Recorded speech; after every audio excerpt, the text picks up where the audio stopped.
Here with Brian Sakowski, PG, all things junior college extraordinaire that you are, but got a chance to see you in Michigan at the Michigan Clinic. You were doing the cold weather bat stuff and interviewing guys up there, but now you're in Palm Beach, so it's wild. That's how it goes, man. This baseball life, it's one day you're in the frozen tundra of Mount Pleasant, the next day it's too humid to be outside in Panama City Beach. So, And phenomenal lineup, by the way. oh yeah, oh yeah. I don't think I could be more excited. This is there's nothing that'll ever hold a candle to Grand Junction in terms of JUCO baseball, but this is probably fighting for second place now. I think.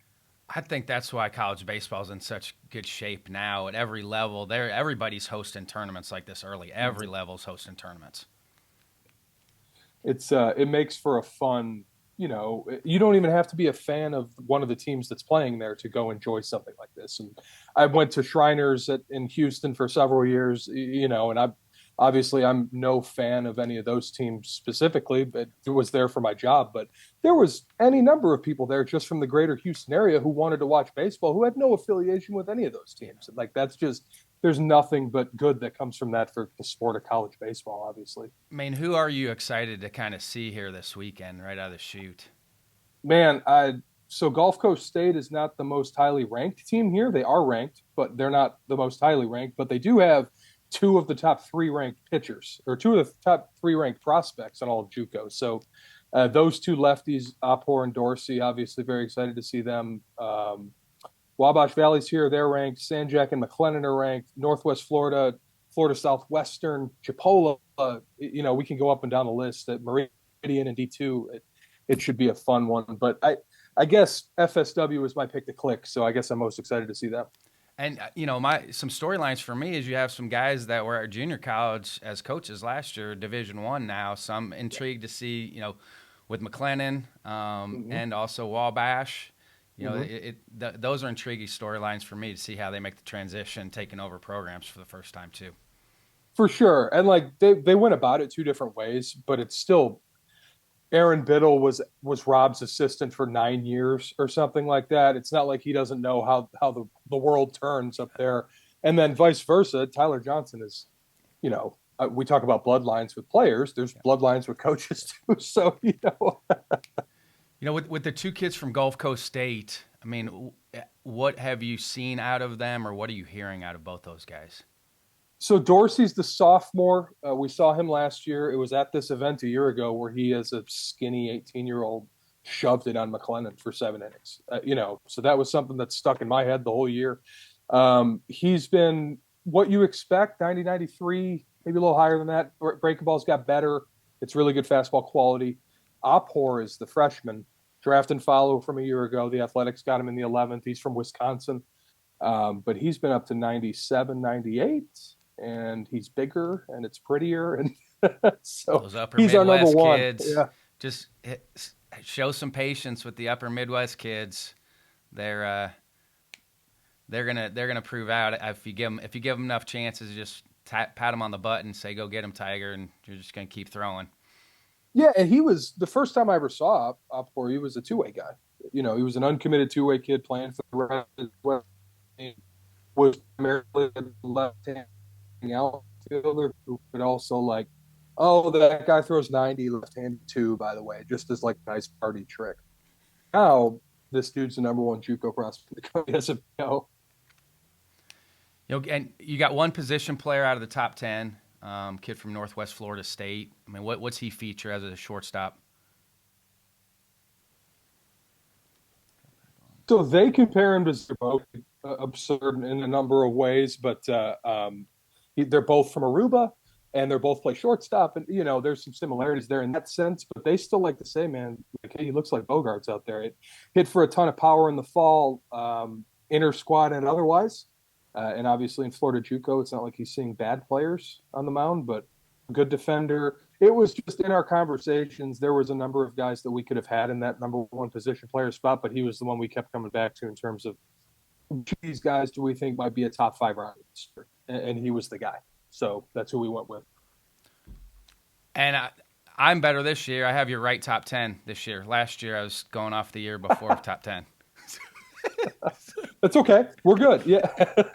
Jackson Rutledge graduated. I Yeah, checked. we I can't. checked the dates for sure. I was like, all right, I'm in the right spot.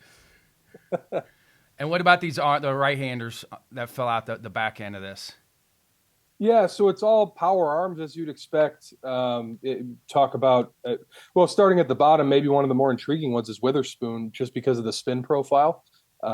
This is a guy who's spinning breaking balls with plus spin rates, excuse me, and the eye test kind of matches that data set when you're talking about grading a pitch. And he's young and the arm speed, et cetera, et cetera. Devin Bennett's a little bit more of a polished guy, but still up to 97, flashes of an above average slider. Has started out well this year in JUCO. He didn't walk anybody in his first time out or anything like that. So, good direction that way. Marcus Phillips from Iowa Western is one of the more exciting athletes in the class, I guess you could say.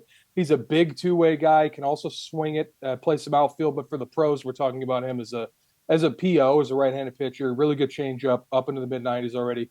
Kyle Scott's a spin monster at Lackawanna. Over 3,000 RPM on his breaking stuff in the mid 90s. Another guy who has a little bit of experience. And then the first righty on the board is Gavin Adams from Indian River State, a guy we liked a lot in the fall at 93, 96. He comes out 95, 98 this year. It's all explosion. It's all twitch. It's a guy who you maybe think he moves too well. You want him to like slow down a little bit sometimes when you're watching him, which is not always the problem. It's usually the other way. But explosive twitch, arm speed, the whole package. He's going to be, I would imagine, a draft guy this year. I mean, you look at it. How are scouts able to do their jobs now with the amount of velo that is out there? Well, it makes it easier to determine who can hit, right? Yeah. Yes, that's a big one. It's still the secondary stuff for me as a separator. When you look at guys that get taken, it's still the secondary stuff's the separator. For sure. It's tough. It's no longer you see a 18-year-old throw 93, you got to stop and watch that guy. That number is now 96 or something. You know what I mean? And not to say that kids who are throwing 93 are throwing slowly. I'm not saying that at all, obviously, but it used to be, even at the beginning of my career, if you saw a kid throwing over 90, you're like, okay, stop, open the program. Who's that guy? Now it's, well, what does the body look like? Is he left-handed? How's the breaking ball before I even pull the book out? You know what I mean? So we're in a different world now, man. I mean, how much of a benefit is for you working with PG? Because you're going to probably have seen some of these kids in high school before they get to junior college. Yeah, the guys who end up going JUCO out of high school because they're interested in being drafted after 1 year, those guys I've pretty much seen. Those guys were heavily involved in the circuit. Those guys I have a good history with. The ones who are the late bloomer, or a guy who was a multi-sport athlete who didn't do the circuit, or whatever the explanation is. Sometimes there's still a lot of JUCO surprises. I think it's the one level still where you can almost hide somebody from the perspective of being an area scout, like in the old days. But yeah, I love the surprises. I love following these kids who decide to go JUCO, all that stuff, guys I have a history with. But I love it when my phone rings in October. It's like, hey, man, I just put this guy in the 6th round. You've never heard of him. He's from Uzbekistan or something. You know what I mean? Like, that's still one of the things that gets me up for this kind of stuff. Because it still happens. I look forward to those calls. That's a great thing because it still happens from a development standpoint. Absolutely. Absolutely. All it takes is one unlock of one thing, and bam, you have a whole new guy. Yeah. It's interesting. There's some teams that played already, too. You got Chattahoochee's 2-0. You got Coastal Alabama's 3-0. Who else? You got Dothan's 1-1. So you got some teams that already teed it up already. Yeah, and the Florida schools have all started too. We saw quite a lot of that last weekend. We had a guy there, obviously covering that. But Florida's underway. Texas will be underway, or has been underway. Most of the southern schools, California's underway now too. We got to wait a little bit while for our neck of the woods in the Midwest, but they'll catch up as they always do, and we are. Ryan, we are fully into baseball season as far as I'm concerned. So, did you dive into much of the top 20 stuff early on? I know it's more players at times, but did you dive into much of the top 20 early on? Yeah, we did a top 50 teams preseason ranking last week. We have a bunch of them here in PCB, and even more of them we're covering or I don't even know what the technical business phrase is. Now the Zinger Bat deal in Phoenix is presented by Perfect Game or powered by whatever it is. Yep. So now we're in there too, and even more of the teams we have ranked preseason are playing in that this weekend. So lots of JUCO stuff coming, lots of teams that we've ranked and thought highly of. We're going to be able to see right away.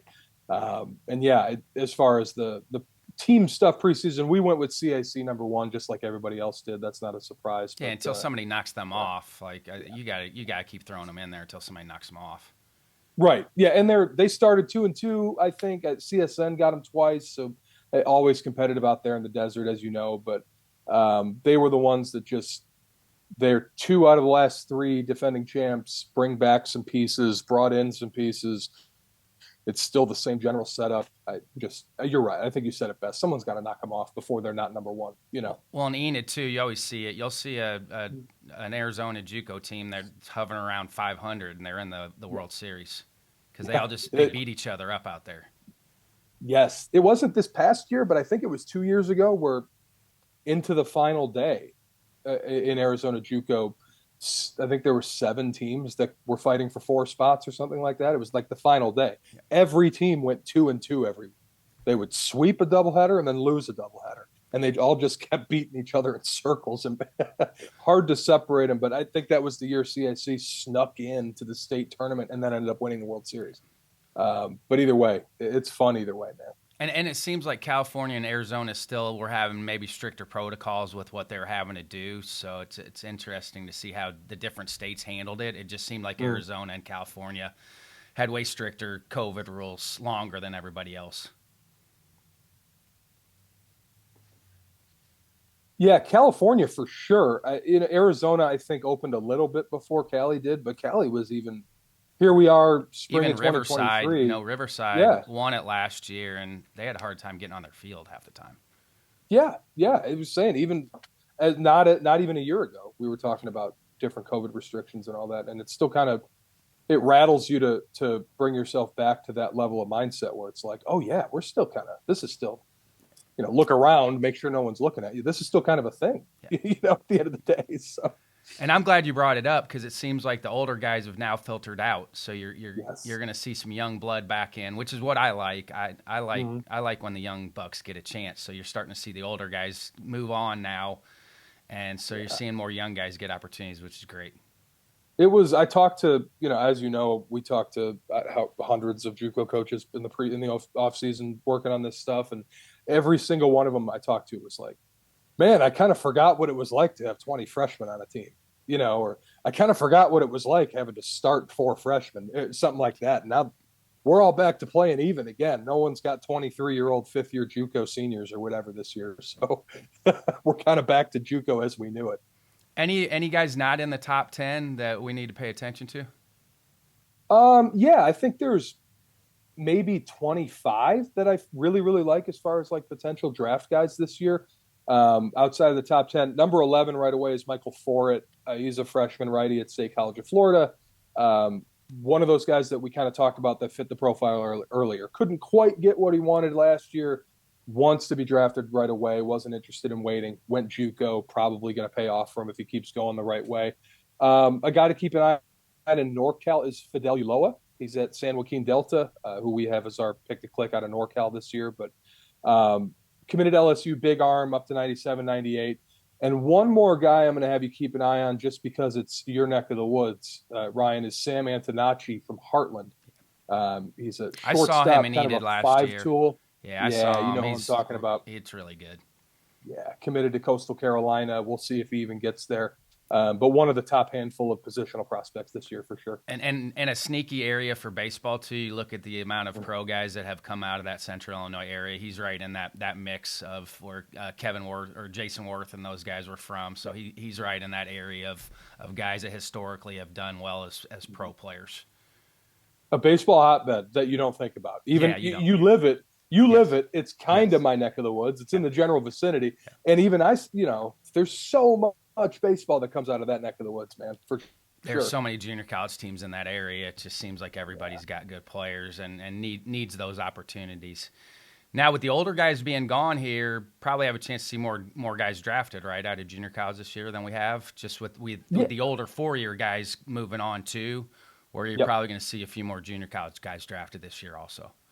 Yeah, I think so. And I think it's a good year for that.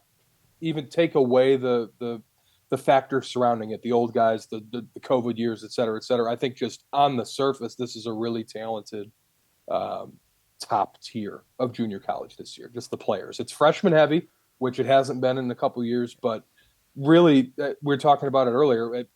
Even down to the top 50 or 60 are all guys I think are potentially draft picks one day. Maybe not this year, but long term. But it's a really good year for JUCO. There's no clear cut slam dunk first rounder this year, but I would think that there's more top 5 rounders and more top 10 rounders. And from a scouting perspective, they're gonna give a younger guy maybe a little bit more of a shot than an older guy. Whatever your beliefs are on that, I've never been a believer on that. Just from a late development guy, because there might be a 25-year-old that hasn't hit his ceiling yet, Right. and there might be an 18-year-old that's tapped out. So, for me, age is a relative thing. It's not that big a deal, but that's why I don't get paid to draft guys either. You're right, though. It will. The guys who are younger do get pushed up. It does help them.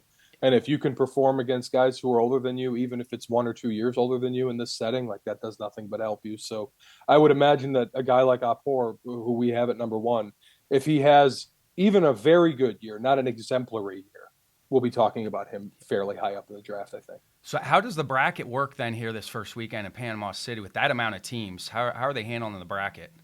So it's single elimination as far as like the gold bracket. Where that's I know this is an audio medium. I'm using air quotes, folks at home. It'll be on YouTube too. There we go. But so it's single elimination for the champion for purposes of the championship. Everybody's going to play 3 or 4 games. We have multiple like consolation brackets that losers will go into.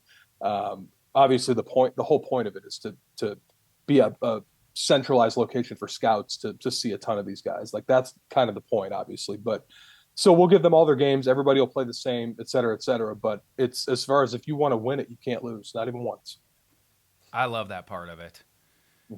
Division One, Fresno State used to run it called the Johnny Quick Classic. It was 2-sided brackets. It was 8 teams, and it was great because you're gonna have to play to win, and see who's there at the end. And scouts got to love it too because there's not as much stuff going on right now. D1 hasn't kicked up yet. So it gives them a chance to hunker down on the best junior college teams before the Division I guys start playing. It's the perfect, and I'm not an area scout, I never have been. I know several, obviously, but from where I'm sitting, it's the perfect time for this because now here, okay, D1 starting in a couple weeks. Let's get all these JUCO looks out of the way early, and then we decide, okay, who do I have to circle back on in April and May?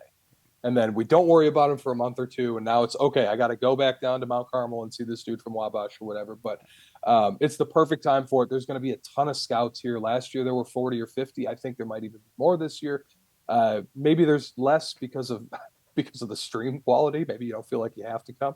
But either way, it's. I would expect this to be very, very heavily scouted for however long we run it, and then, like you said, it gives guys a springboard into their boards for the spring and how they want to circle back around later on.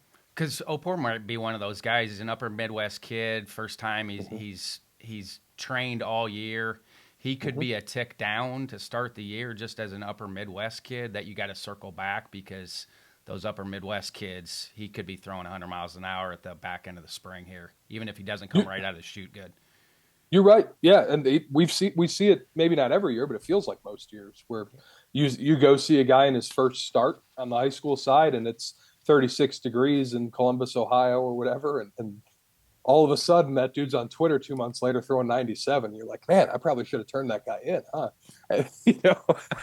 We see it every year. So, what was the feel coming out of the Michigan clinic for you when you were interviewing everybody? It was great, man. That was a weekend of I don't even call it work. Like that was networking and enjoying kind of growing this side hustle thing. It's not even a side hustle. It's mostly just for fun. Yeah. The side fun thing that I do, but it was a great time. I got to see some old friends. Obviously having gone to school at CMU a lot of my baseball background is centered in Mount Pleasant. So being back up there and being at the convention at Soaring Eagle, and It's there's Stu wild. I've never Jackson, been there. Soaring yeah. Eagle Casino is wild. I saw the marquee where it said REO Speedwagon in Chicago were going to be there. I was like, I got to look at the stage. As soon as I That's right. opened the doors, I was like, oh, it's the largest stage I've ever been on. And I spoke at the Oh National yeah. Convention in 2012. That stage was still bigger than the National Convention stage. It was wild. Well, let's bring the national convention to Mount Pleasant, Michigan. I'm here for it. Yeah, Now, there's two or three hotels. It's fine. I know this is junior college, but will Orchard go undefeated again? No, I'm going to say no. I'm going to say no. I don't know if I should say yes, but they lost so much, and now Brother Rice is probably just as good this year. So I think they might. I hope that they end up breaking the consecutive wins record, but I would imagine that they will lose a game or two this year. Yeah, because that was Edwardsville High School was rolling around that time with the amount of wins. When I was in high school, it was Edwardsville High School was rolling at that point, my junior and senior year of high school. Mm-hmm. So it'd be cool if they could break it, though. Yeah, at least the state record. The national record may even be out of reach at this point still, but I think they have to win their first 11 or 12, something like that, to break the state record. So it's possible. But Petrie also likes to do this thing where there's no warm up. First game of the season is maybe the defending state champ from D2 or something like that. So, there's no warm up there. So Brother Rice, I mean, that was, when I was coaching Iowa all those years, Michigan had so many good players from Brother Rice back then. Yeah. And it's the same deal. There may be 10 D1 commits on that team, at least as far as maybe not all together right now, but younger guys who will be, et cetera, et cetera. There's guys going to Michigan. There's guys going to Ohio State. There's guys heading south. It's obviously Coach Riker still being there. He's been it a long time. He's one of the best ever. It's a well-oiled machine, it's never stopped being a really good program. It was just St. Mary's went nuclear for a couple years, and now they've fallen back down to earth a little bit. Well, Rice never fell off. They just weren't the Gladiators, or whatever. The Russians is what some area scouts were referring to St. Mary's as. But now it's going to be back to these are the two best teams in the state. They got to play each other 4 or 5 times in a given year, maybe even more than that. Long-term rivalry where they hate each other. It's back to being what it should be, and it'll be fun. Do you feel like kids are throwing harder in that part of the world now because of the indoor facilities that are available? 100%. I've said this on my own podcast, Cold Weather Bats, as well as many others. People ask the Michigan specifically, but this is relevant to the entirety of the Midwest or anybody up north, really. But the proliferation of player development facilities, systems, and coaches who know what they're doing with it, it's kind of shortening that gap between the South and the North as far as baseball ability goes, in my opinion. So now you're never going to have the same thing where you can play all year in Detroit. I get it. It's not going to work, but guys can get from just a health as good standpoint, inside though. now. Sometimes it's better, though, absolutely, because they're not going to throw as many innings. They're still going to be able to train and get their long toss and all that in, but their innings are going to be shorter. Absolutely, I think we've got it figured out now. Now we just need to make sure we don't go overboard. There's always a fall off the cliff level of anything, right? So we just got to make sure we stop right at the edge. But it's been nothing but cool. You've seen it in the talent in the last several years of the kids up north. Michigan in 2023 is going to have 40 plus D1 guys come out of it. One state in one class, 40 plus D1 guys, and 30 of those are Power 5 or something like that. And so that's unheard of out of a northern state on its own. So I just think that might be an aberration in and of itself, but the reasons the aberration was able to come to light are because of how good the indoor player dev has gotten. Yeah. What are some other storylines you're paying attention to here early, or even throughout the season? I mean, when it comes to anything, is LSU really that good? I think that's on everybody's mind, right? They look like it.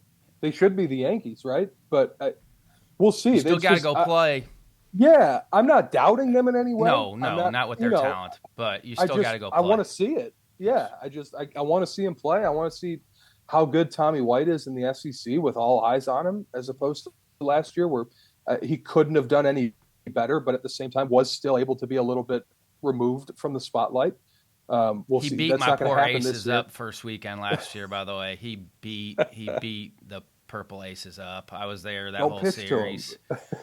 Just don't pitch And to him, I didn't Coach. know who he was. I mean, I'm out of that whole scene. I've been removed for 4 years from coaching and the recruiting scene, so I had no idea who he was. And I was like, Mhm. "Oh, buddy, it's a great swing, great approach, great swing." It's a Yeah. throwback approach because he's willing to drive the ball the other way.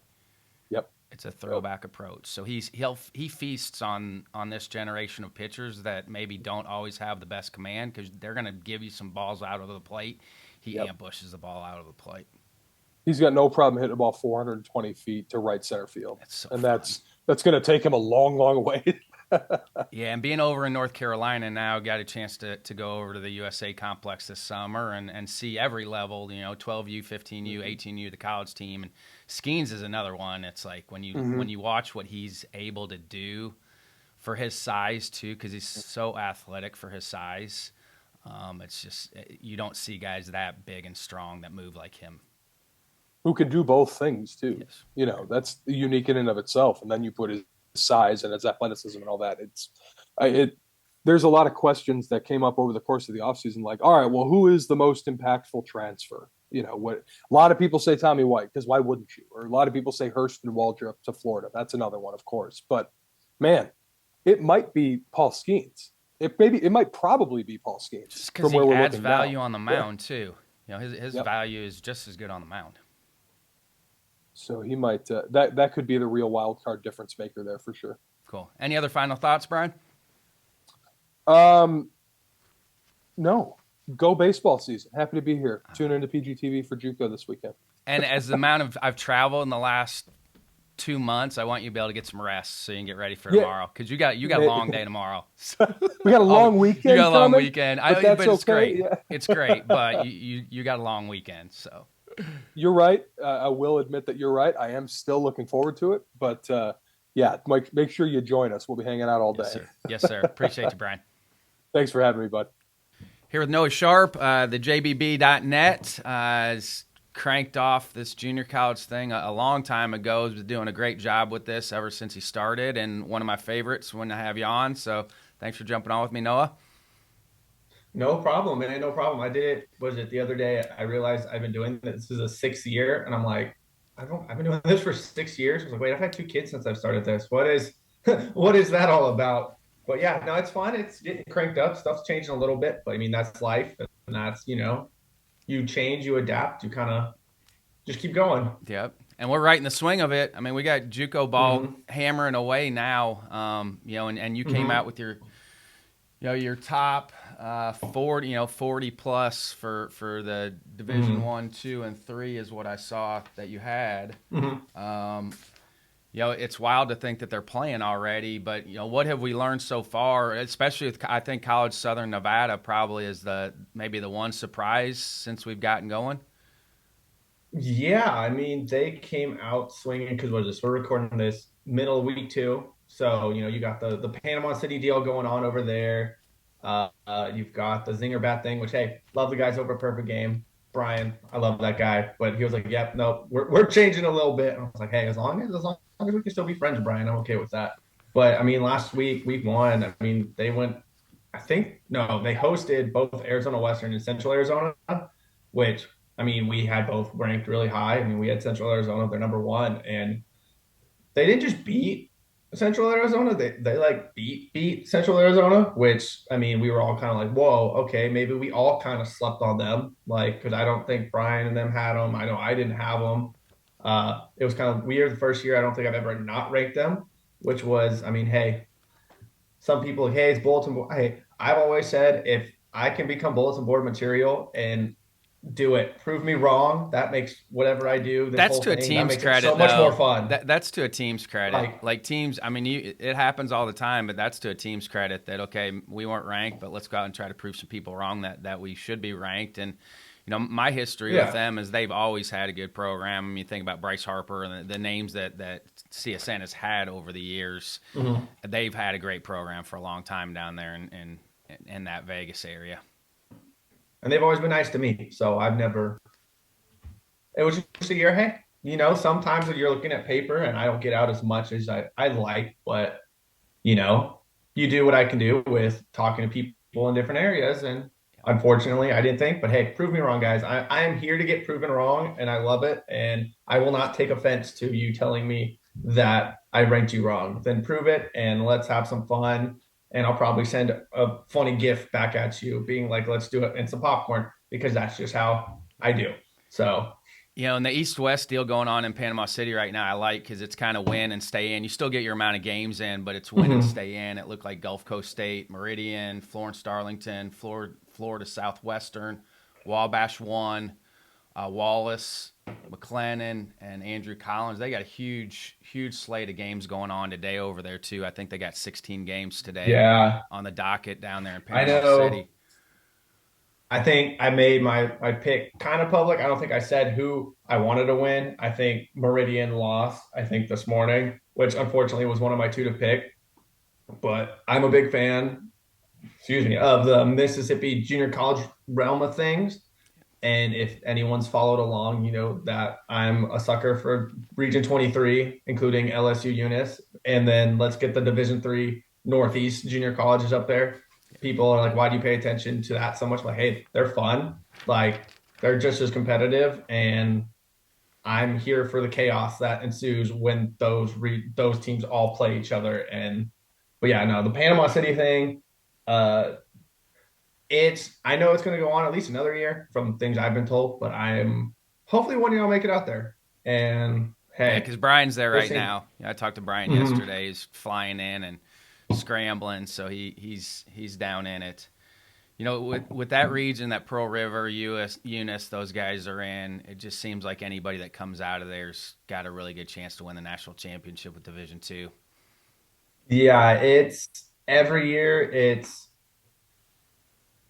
always interesting, and I think the thing, gosh, I can't remember who told me this, but I think it was the second or third year I was doing the Division 3 stuff or Division 2 stuff, sorry. And when I like talked to a coach, like Mississippi, LSU Eunice is, I mean, they're in the same region, but obviously they're a different state.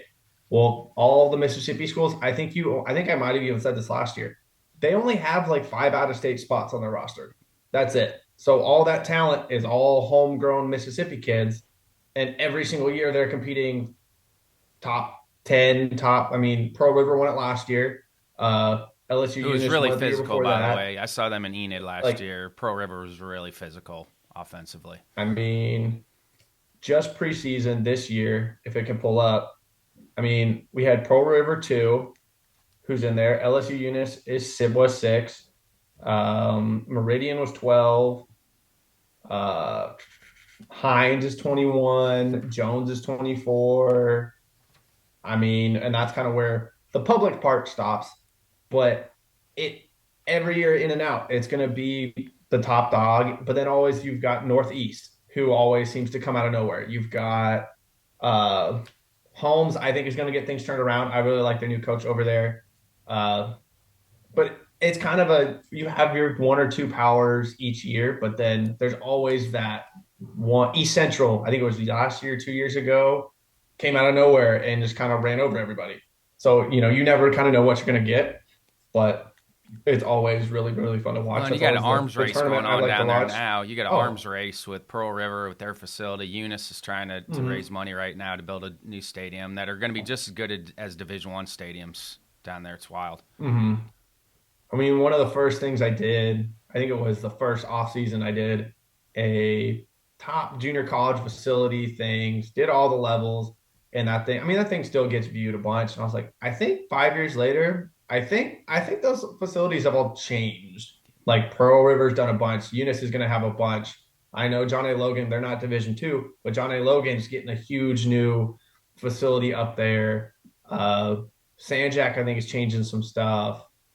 It's just kind of the whole landscape of everywhere is, I mean, it starts Division 1, Division 1s, but then it kind of trickles down. And I mean, now you got the guys that figured out how to do it with duct tape and WD-40 now have the shiny Corvettes in the little, I mean, it's a weird way to explain it, but I mean, if you know the junior college level what has been even 6 years ago to where it is now, the, it's a completely different ball game. And I guess I jumped in doing this at the right time. So, And for anybody that maybe doesn't follow us closely, with Central Arizona losing a couple games, not a huge deal because those teams all beat up on each other down there, and um, it's really not that big a deal when you look at the Division One and Division Two. There's going to be a team that comes out of that area that makes it to the World Series and maybe even wins it, and they're hovering around 500 mhm. is how much they beat up on each other down there. Well, it's the same thing with them. So you've got the Mississippi schools that only have, five out of state guys. Well, you go west, and anything west of, I think it's New Mexico. So any team in Arizona, Nevada, Idaho, Utah, I don't think Colorado, but maybe that whole, I think there's 4 or 5 regions that all are the same way. They play with wood bats until they get to the postseason.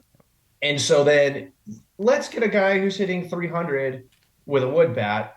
Okay, now let's put this aluminum thing in his hands and just see what happens. And then, okay, the team goes to Colorado where you're elevated and the ball flies to that park anyways.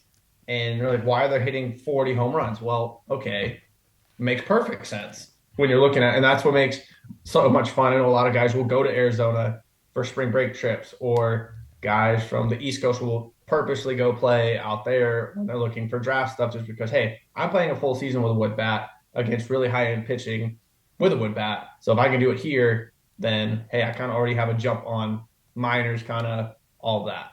So I mean, there's so much fun at every part. But again, I'm one of those weird people that like, I don't know. Baseball is baseball, and you can find fun everywhere. I like the fact that you rank the college teams that have the most JUCO players coming in. You do that in the fall. So anybody that's Mm-hmm. interested in those rankings, go to jbb.net and look at Mm-hmm. Noah's rankings. You gave Western Illinois some love. The Leathernecks Yeah, put them in at yeah. 11, so hopefully Their they get whole things turned their whole around. new staff over there. Yep. I like the guys over there. That was something I think it catapulted. I think I did it the second or third year. Uh, it definitely was no one else is doing it, so I might as well. Like, what's the harm in doing it? And now every fall, like, I'll get the emails from coaches now at every level, like, "Hey, are you still doing this?" I'm like, "I guess so," because people are asking for it. So like, let's keep doing it. But it's always fun, and it's kind of, I don't know, it seeing those classes definitely, and being just a fan of college baseball, you're like, well, these all these teams are really good. Let's take Florida. Let's take Vandy's a little different. They don't really have that many junior college guys, but you take the Stanfords, the Ole Miss, and Mississippi State. Those are two prime examples. 5 or 6 of their contributing guys over the last 2 years were junior college guys, and not saying that they wouldn't have won without them, but big time contributors every year that make it to Omaha generally have guys that were at that level or at the junior college level that then get to that higher level. Same with Division 2, same with Division 3, same with NAIA.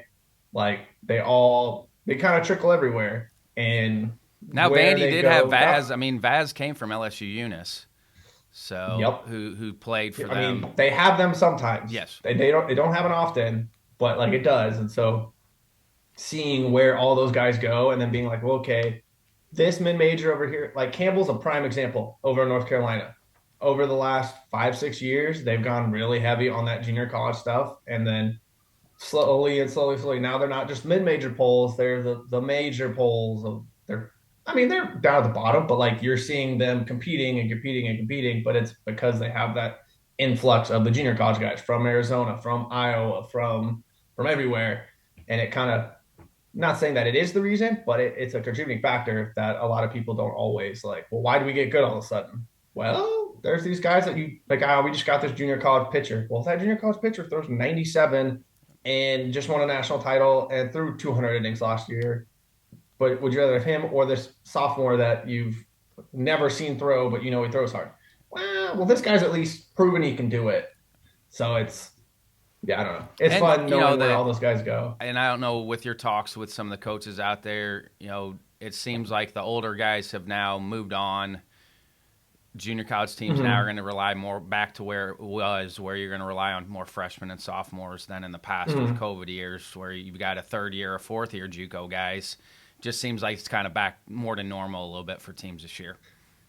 And there's definitely, I think it was because of the CBA, I haven't completely understood this because it was even before I was in college, the draft and follow was making its way back into the realm of things. So that's going to cause that influx of junior college guys, kind of again, the Harpers, I guess Harper was a complete different situation. But He entered like, early. I, He was Harper was yeah, different because he graduated high school early to get things started earlier. but I can't think of the names off the top of my head, but there was always 4 or 5. The guy at, oh gosh, I can't think of his name. He's pitching for Gulf Coast right now. And he's one of the first draft and follow guys from last year's class. And yeah, the guy's dealing and doing good. And I think he just shut out Meridian, who just shut out Sanjak. I think it was who it was. So it's, no, they didn't play Sanjak. Oh, well. But it's, the draft and fall is going to change it back to kind of how it was. I mean, I was in college 10 years. Gosh, that makes me, I'm not old by any means, but just saying 10 years makes me feel old. But yeah, it's I going have my to, I mean, 30th high it's school a, reunion coming up this summer, so if you want to feel old,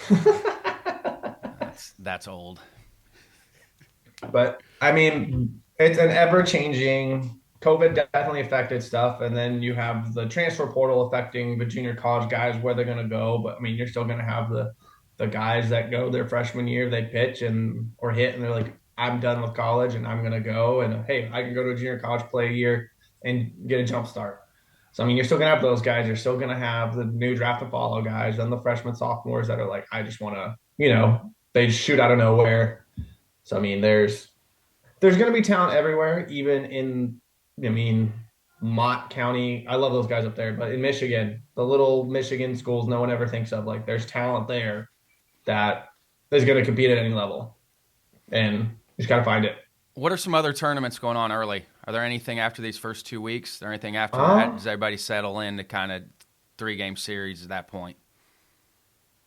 so the junior college world is weird with their conference schedules because there's some like Region 5 West is different than Region 5 North or whatever it is. Like East, where the McLennan, Grayson, Cisco, they'll play like 3 games and then they play 6 games twice or whatever. Whereas the West, you just have 2 days of 2 doubleheaders and there you go.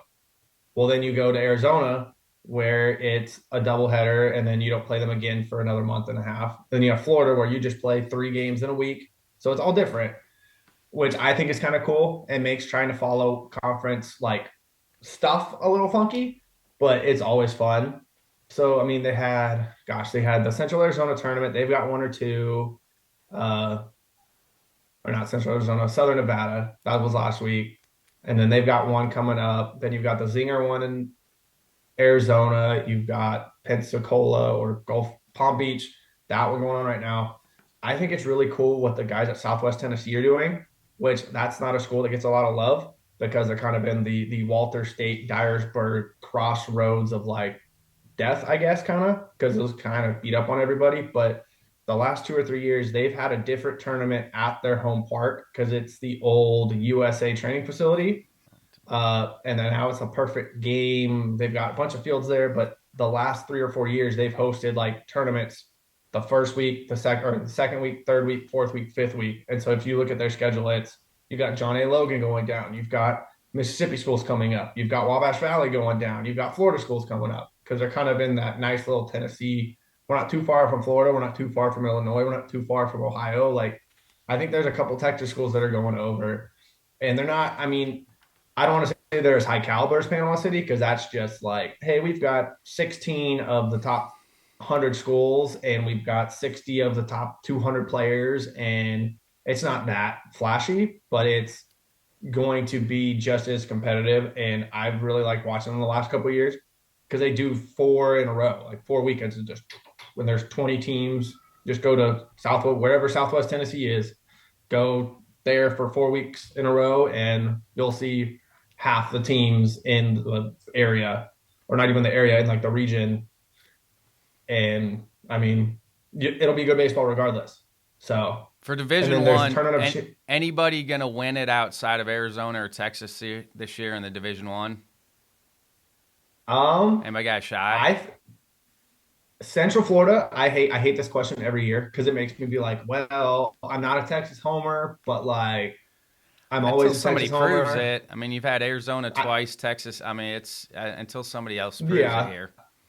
and there's been, I guess, in Texas specifically, there's been a fun changing of the guards with a bunch of coaches leaving and moving and kind of changing that.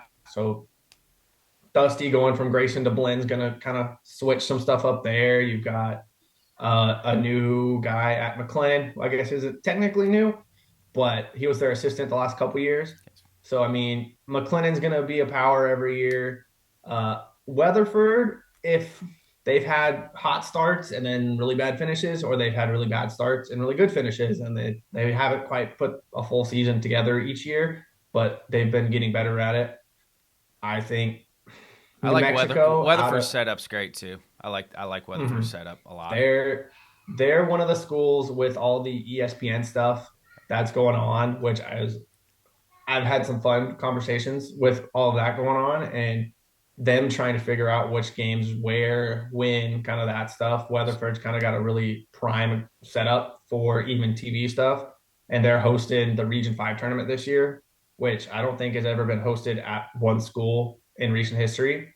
So they're doing Um, ESPN's doing like ESPN 3, like what they've been doing with Division 1 now. mhm, They're going to do it with junior college. That's great exposure for junior college mhm. baseball. So, because I think it was last offseason between in the summer. They signed, I don't know how many year deal, but they had football games every week. There's one basketball, it's like one every week, but they have both the guys and the girls, which has been really fun. I was like, oh, cool. Howard's playing. Like, I have no idea who's there anymore, but like, that's where I went. So, like, I'm going to turn it in. And then it's like, oh, hey, there's the old trainer. There's the other trainers that are now, and then you're texting them while they're on TV, like, hey, I see you. Like, you look kind of dumb, but like, And that for anybody but they're doing listening that. in, get out there and support those because the more streams they get, the more games are going to be on. So if you're a fan of junior college baseball, make sure you get on ESPN 3, and if there's a junior college game, make sure you watch it because the more viewers they Mm-hmm. get, they'll start adding more games. But to get back, I guess, to the original question of because my ADHD brain goes 75 different directions. But I mean, I think Central Florida, I mean, they're picking up right where they left off last year. They've got a bunch of the guys back. So, but Florida's another one where you never know who's going to come out. Miami-Dade's loaded, Central Florida's loaded, Walter State's loaded. Uh, it's if I had to say someone outside of Florida, it would probably be them, or I think Crowder. They're past due, honestly. Not that, but then they have the Wabash Valley, Sanjak, or not Sanjak, Wabash Valley, John A, Iowa Western, that whole mess. So I mean, it's you can't Salt Lake. I mean, they had a bad start, but they've got a bunch of guys returning. I mean, it's going to be. Do they ever get to a It, point with Division 1 and Division 2 where they have at large bids to the World Series? Because Division 3 does that, and Division 3 has had some national champions come out of the I mean, the I the think four of the last five or six have been like Tyler when they won it 2 years ago was the at large. Uh, Herc was the Hercom. at large Yes. last year. Um, like three of the last four have been the at large. I think there's been talks. I don't. This is just stuff I've heard through grapevines, but I've heard an at large bid for Division 1 specifically because right now there's like two. If they added two teams, like it would make more sense with how the That brackets bracket would run. clean up. That's the thing. If they added two And more teams, you could clean that bracket up a little bit more because the Grand Junction bracket's wild. mm, I mean, it's awesome and it's chaos, but like you could make it way simpler. Where I've heard there's been the possibility of let's add one at large bid here, there, and then possibly, and I don't know how difficult this is, but I've heard from California side and I've heard from the NJCAA side, and I've heard from like Chris, kind of like, a bunch of, they've been trying to get to work for years, is getting the California winner to go over there. I know that's been in talks. I know they've been trying to figure out which tournament would get moved. With so like I know that being from the let's kind of try to combine them all would be awesome. I know this was the first year too, where it was Southwest Oregon of all schools, Southwest Oregon up in the NWAC. They're on a spring break trip to Arizona, and they're playing 8 games against Gateway, Pima. I mean, I might have some of the schools wrong, but top teams in Arizona. And I'm like, I'm completely here for cross association play. Let's make it more normal. Let's make them so they don't just have to be scrimmages. I get it. You're going to have to tweak rules or whatever. But I mean, good baseball is good baseball. And top teams in California could compete with top teams from Texas or Nevada or it. So, I mean, what I saw but last year, I mean, those Cali teams, I went to the California Championship last year, and so what I saw out of those four teams, they're going to fit right in with everybody else. It's just logistically, like, the only way you make that work is if Cali's going to stay the same as if you moved Grand Junction back a week or ahead a week, you know, we're basically starting after Memorial Day weekend, but I don't know if you'd ever be able to get that on board. I don't know what Grand Junction, what that looks like for them, how that would work for them moving the tournament, because I'm sure they would want to keep it for Memorial Day weekend as the opener because you get more people yeah. to show up for that. I just know there's been a lot of talks lately. I know, I mean, this is right after, but the one big, I guess, person trying to do it was, gosh, Otto Belli from Orange Coast. He was one of the big guys that was headlining it for years and was trying to figure it out. And then, unfortunately, he died a couple years ago in the whole thing. But I know he was headlining it, and people have kept kind of trying to figure it out. I know it's never the foremost thing that they're trying to figure out with how things are going to get run, but I know it's always like getting brought up. And I know it also helps having the CEO, the good old Chris Parker, who is a big baseball guy. So I think that helps it a little bit too with, trying to figure some things out. Yeah, we talked about off air. We talked about some newer schools coming in. It looked like UA Rich Mountain has not missed a beat, like rolling right into that thing. And I like Coach Spiner a lot. Looks like they're rolling. You know, Gaston's new. They got right in. It's kind of cool to see some new blood, new infusion of teams starting programs that are doing well at the junior college level. Mm-hmm. And I mean, I think it goes back to Northeast up in Nebraska. It would have been either the first or second year I did Division II stuff. I mean, they started and literally they won the region, went to the World Series, and I think they finished fifth or sixth and had a National Player of the Year. Not saying that they were the blueprint, but they definitely hopped on, put their foot to the gas and went. Same going for there's 4 or 5 new schools in Arkansas. There's 2 or 3 in North Carolina. There's some have changed names, which that throws me off too.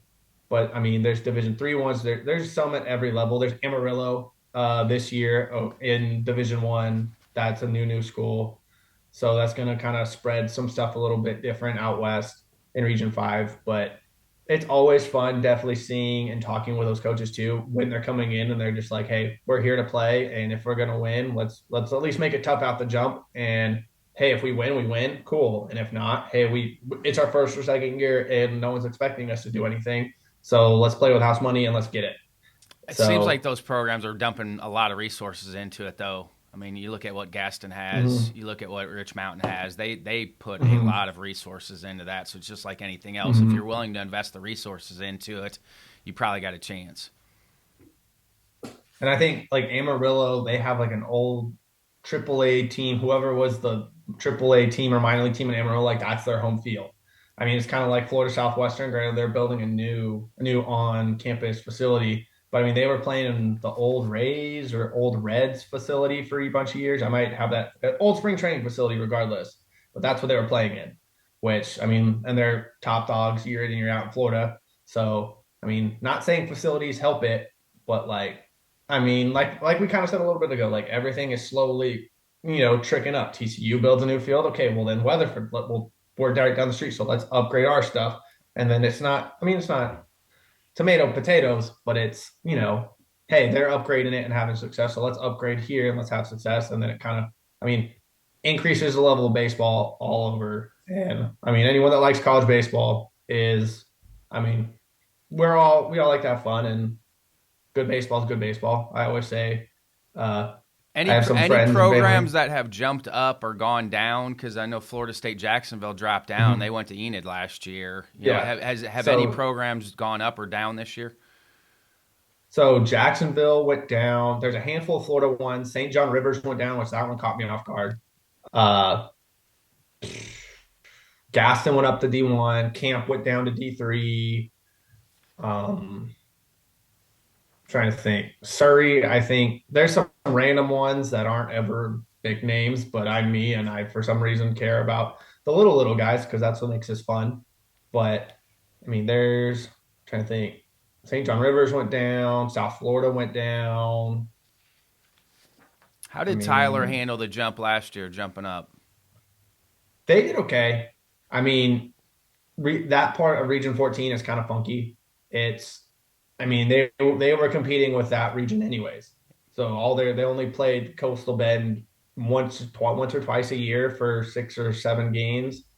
So then the rest of their schedule, they're playing either all the Dallas D3s that are really good, or they're playing all the okay. Let's drive to Mississippi. Let's drive to LSU units. Let's go up to Oklahoma. Let's go out west to Tech.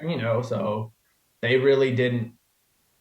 I don't think they had as big of a bump or big of a what's the word I'm looking for? Big of a adjustment as like some others have. Like I don't think Gaston will have that huge of a issue this year with because their team, a lot of them came back and they were steamrolling everyone before.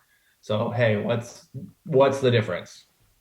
I like that you're doing weekly honors too. I mean, there's a link for people to submit on Mm-hmm. jbb.net, and obviously College of Southern Nevada was your team of the week last week. They should be. Mm-hmm. They're going 4-0, but I like that you're doing hitters and pitchers of the week too. And by the way, JT Walden's an animal from Folsom Lake, because Folsom Lake was in the Mm-hmm. Final Four last year for California. He's an Yeah. animal. He got a really Mm-hmm. good swing, really good swing. Mm-hmm. He's physical, So I try physical. with that. Yeah, like with that stuff, I'm like, okay, do I completely cover the CCC double A or whatever as much as I'd like to? Like, no, like that's another 90 schools. But hey, I mean, you went 5 for 7 with 4 home runs and a triple. Like, hey, I don't care.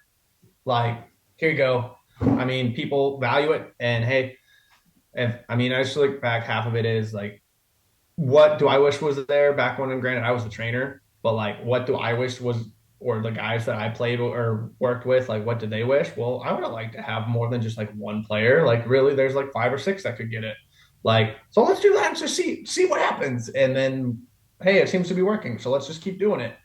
And I mean, that whole honors thing is one of the things changing. Like, my time's different than what it was even a year ago. So let's try to simplify it a little bit, tweak it a little bit, make it a little bit more. Okay, I don't have as much time as I used to.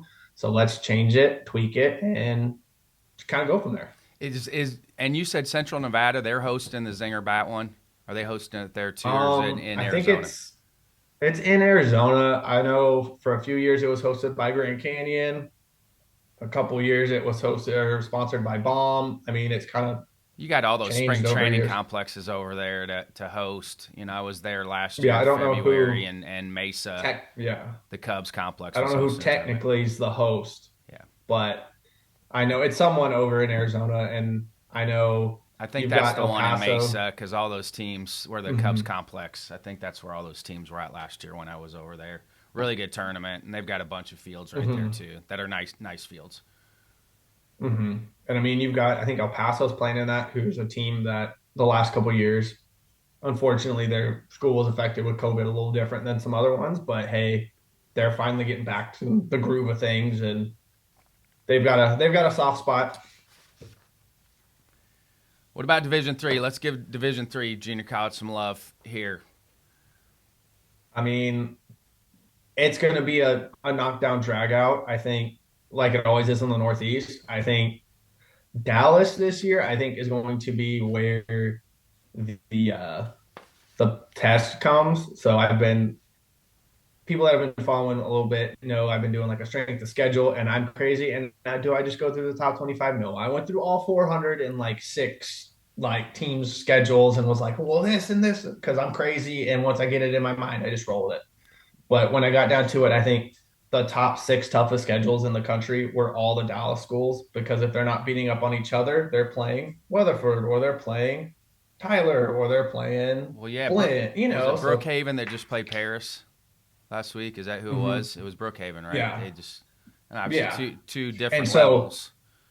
but it's still, I mean, I'm one of the advocates where people are like, well, it's Division 3. I was like, I would not have wanted to go against Herkomeyer's 1-2 last year. I don't care what level you were at. I don't care if you were at Division 1. I would not have wanted to go against those two back-to-back days because I think was it both were over 6'5", both threw over 95, and one was a lefty. And Coach I mean, Rathbun I got a think job that. out of it, by the way. Oh yeah, I love that guy. He's He's great. awesome. Yeah. But I mean, I'm currently wearing their national championship hat. But I mean, and he's had pitchers there for years. So I mean, it just goes like it's just the schools run a little different up there, how they go about their schooling and where scholarship stuff goes. But I've said for years, I wouldn't. You take Herc and put them in. I'm not saying they would win necessarily a 4-game series, but like it's anything can happen in junior college baseball, and I've seen it happen. Like I've seen games end with the ball bouncing off, like just crazy things happen at any level. But I've got a sweet spot for the Division 3s. I think it's going to be fun. I mean, Joliet, I think, is going to finally break through and get back to what they were the last couple of years. Um, Minnesota seems to be down, and that's not usually the case. But I mean, North Arkansas is there's like another one of those new-ish schools in Arkansas that's kind of come out and they're putting foot to the gap. I mean, they've been around, but they've just put their foot to the gas and been going and they've been winning. So Division 3 is going to be fun. I think any of those schools are going to be. It goes back to who do I think would win out of it? I think whoever comes out of Texas is going to be big. I think that might either them or Region 19 or Region 20 is where the at-large is going to be in the last 4 or 5. Hey, it's been a good reason they've been the at-large bid. So it's like, I mean, again, you can go down the list. Niagara they've finished second or third the last 2 years. Gloucester's top, Herc's top, Caldwell Tech in North Carolina. Like they started real hot and then got cold near the end of the season. I mean, Eastfield, Northern Essex. I mean, you can go down the list. I mean, at any of these levels, and it's going to be tough to get out of it. So, Hey, and then there's with your always going to strength be of the one or two schedule teams. stuff, you got a computer Mhm. that's crunching those numbers for you, strength of schedules? Or are you just doing that by hand? I mean, a lot of it's by hand. I Good mean, for I've, you. I've figured out a lot of it is okay. I figured it out and I put it in the Excel spreadsheet and I've got it to where it kind of calculates it. But then I'm like, okay, well, these two teams are kind of close. Now let me really go down in and see, okay, is this one worse or is this one worse? I mean, they both have the same score, but they don't. Like, okay, they play a couple more ranked in here, a couple less ranked in here. I can't let the secret formula out because then people will really be Exactly. like, whoa, whoa, whoa. It's like, well, hey, it's my opinion on it. And, you know, If you're the one willing to invest your time in it, you can do it however you want. I think some of the fun ones I've gotten from that is like, well, I just took a dive into like it. I was like, did you really? Because now you're asking me a question about why this team was ranked 134th and you were ranked 150th, but like you play another team who's ranked 90th, and like why is your? I'm like, you didn't just dive in. Like I'm not going to answer your question. I'll give you a polite like, hey, yeah, that's just what I thought. That's how it goes. Like, but you didn't just die. I took a peek in and look at it. Okay. But I mean, I try to be as nice as I can to whoever, you know. Baseball people are baseball people, and they're all fun, and they're all crazy, and we're all a little kooky. What So, What are some other storylines you're paying attention to as we get started here before I let you go? um, storyline wise, I think the new Arkansas thing is going to be fun. Seeing all those new schools kind of not beat up on each other, but figure it out. How are you going to, because Arkansas has kind of been an untapped talent thing for a while. I think just where that's going to all unfold. Uh, I think the Region 14 in Texas, how that's going to kind of shape out with the changing of where coaches are and people that don't necessarily pay too much attention. It's just like if a big time coach changes at the Division 1 level, say like in football, because that some people find that easier to understand. Like that changes where recruits go. That changes, where certain programs are going to send guys. And I think that's not even just of this season. That's kind of an overarching thing. I think it's going to be really fun to see my good old friend Silkwood over at Parkland going to year 2 of this. I know he was really excited over year 1, but now he's got his guys in there. The staff's changed a little bit. And I think it's going to be a lot of fun for him to like kind of, And let it get eat a a little year bit under your more. belt. It's so hard the first year because there's so many Hmm. things that you don't think about taking over a program that Hmm. it's like having a baby. That first 12 months, you just got to get through the first 12 Hmm. months, and then the second year things start to slow down.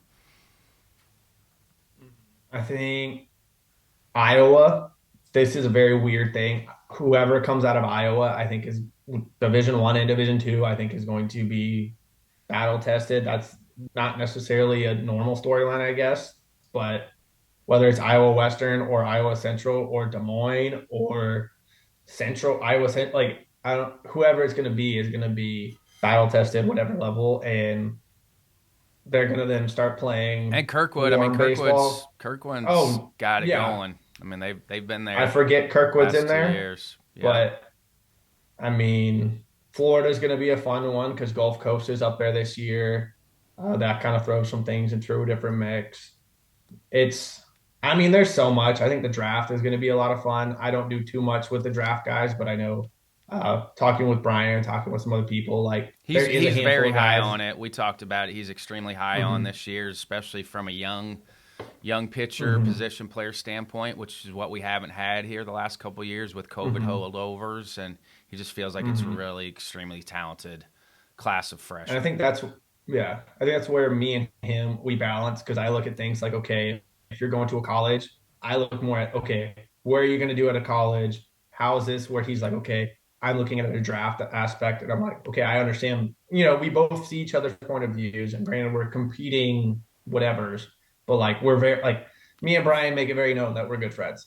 And we'll give each other crap about he gives me crap about the Cowboys every other day and I give him Well, with crap about the Division Lions. One Like too, that's just you've got D1 baseball, you've got PG, you've yeah. got Prep Baseball Report, you've got Baseball America, and that's great for the game. The more voices that we can have Hmm. talking about every level of baseball, it just continues to raise all levels of college baseball. The more people we have talking Hmm. about it. And sometimes it'll be maybe I know someone that Brian doesn't know, and vice versa. And hey, you help me, I help you. I mean, I'm very much a people help people. And I mean, we know we're doing it to better the brand. He came from Division 1, and I was the student athletic trainer for whoever knows how many years. But the level's the level, and it holds a special spot in our heart, I guess. And Noah, thanks for jumping on with me. I know we got lucky. You got one down Mhm. for a nap right now, so I think we got Oh it yeah. underneath the bell. Of good luck Hmm. with that, by the way, because it's a lot. So appreciate you. It's I yeah. appreciate you taking the time on a weekend to talk to me because I know how hard that is. So thank you for jumping on with me, Yeah, man. no problem. I always find it fun. I always get the text. I'm like, oh yeah, I get to do this again. This is fun. Yep. This is kind of a cool little special thing I get to do every year. So All right, thanks for having me on all again. right. Go get a nap in as somebody with young kids. Go get a power nap in. I will try.